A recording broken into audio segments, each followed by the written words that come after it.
Lou se réveille. Sa main droite va tout de suite aux cuisses. Elle constate rien, ne sait rien. Il l'a baisé ou pas baisé, ne le saura jamais.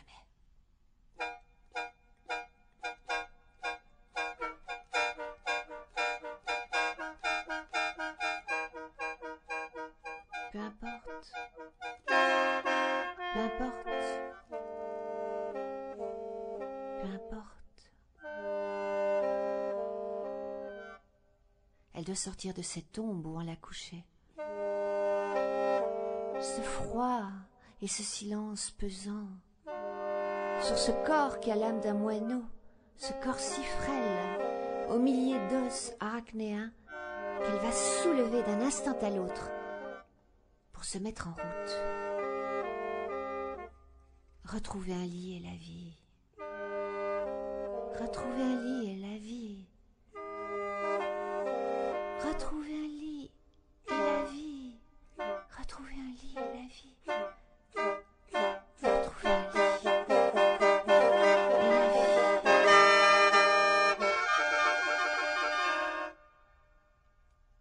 À l'ébauche du mouvement, son corps est de fonte. Avec effort, s'appuyant sur ses coudes, ses paumes, elle redresse le buste. Il ne faut plus trop réfléchir, surtout ne pas perdre l'élan. La tête lui tourne brutalement au toupie. Puis le flot de sang se calme dans les tempes. Elle se redresse sur ses jambes. On dirait un poulain qui vacille.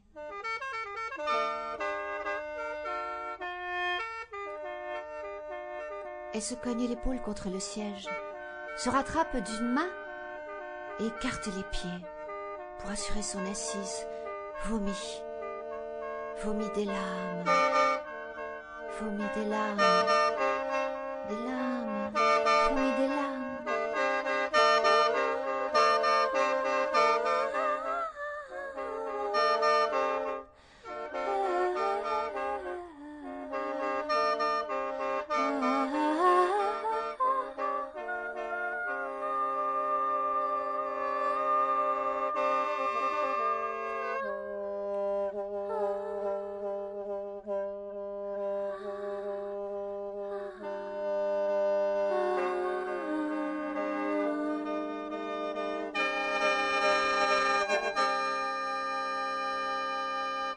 Un filet de billes tombe en ruisseau dans les rainures de la tôle ondulée jusqu'à la porte que Jeff a claquée, jusqu'à la rue, jusqu'au cloaque de la ville.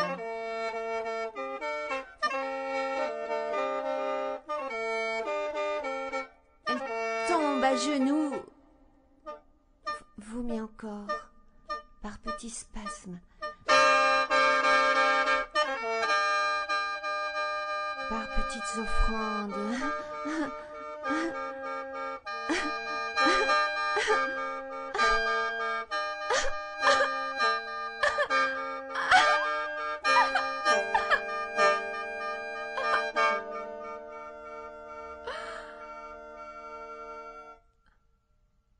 Le chaos fini, un froid intense s'installe en elle, comme si la chaleur du corps se trouvait presque entièrement dans l'estomac.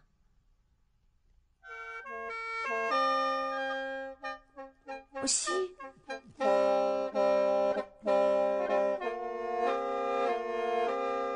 elle voit par moments, et puis ne voit plus. La réalité lui apparaît par tranches. Elle a très bien vu l'enseigne et la structure métallique en croix. Il y a eu l'éclair et la lumière blanche, elle a très bien vu. Maintenant c'est confus, c'est confus, c'est confus. Elle tâte en aveugle. Mais son corps lui obéit.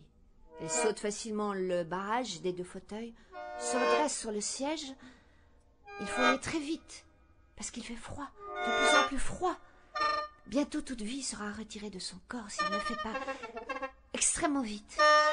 Elle farfouille dans son sac, cherche ses clés. Pas de clé, pas de clé, pas de clé, pas de clé, pas de clé.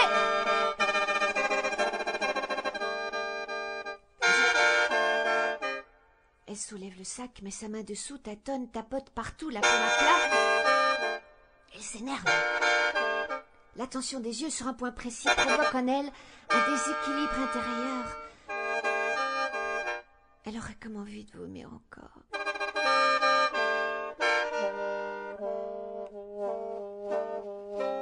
Elle écarte l'interstice entre les deux sièges mous, avec rage, comme si elle ouvrait une femme pour la baiser et renonce à la baiser, parce qu'il n'y a rien là-dedans qu'une combe morte.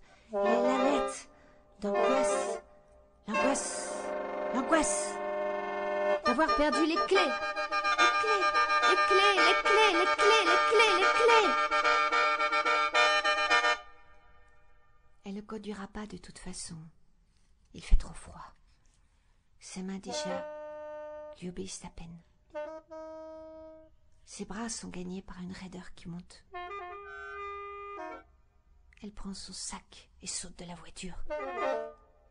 Elle marche à grandes enjambées vers la lumière, vers le bruit, vers le sang.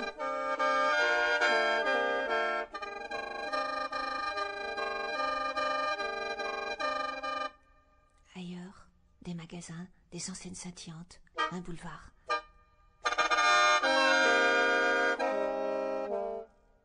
Sur les pavés inégaux, elle s'éloigne, sauterelle, malhabile. Sur ses patins en noir, sur ses patins en noir,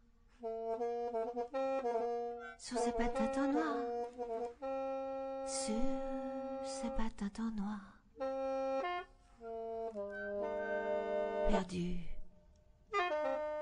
chaotique, dérisoire.